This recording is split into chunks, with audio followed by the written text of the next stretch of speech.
থালায় এক মুঠো ভাত 20 গ্রাম ভাত হবে, 20 গ্রাম চালের ভাত। ভাত আছে, সেদ্ধ আলু আছে, কাঁচা লঙ্কা এবং নুন। এক মুঠো ভাত, আলু সেদ্ধ, কাঁচা লঙ্কা, যেটাকে আপনারা বাংলাদেশের মানুষ কাঁচা মরিচ বলেন, এবং নুন। 300 টাকা লাগবে। Wait a minute. এইটা হচ্ছে আমাদের 70 টাকার খিচুড়ি, ডিম 8 ধরনের ভর্তা। 50 টাকায় আনলিমিটেড খিচুড়ি, আনলিমিটেড ভর্তা, আনলিমিটেড সালাদ।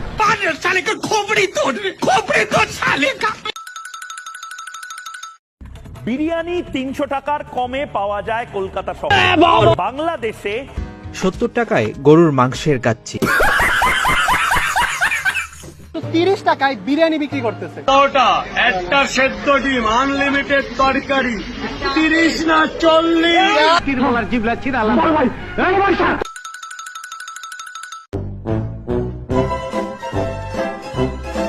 কি অবস্থা দাদু ভাইরা?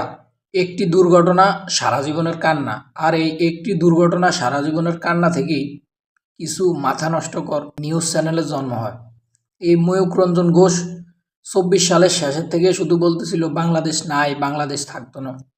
জন্মের পরে যদি এই সমস্ত সাংবাদিকদেরকে ঠিকমতো টিকা প্রদান করা হতো, তাহলে এরা আর ক্যামেরার সামনে আলতু ফালতু কিছু বলতে পারতো না।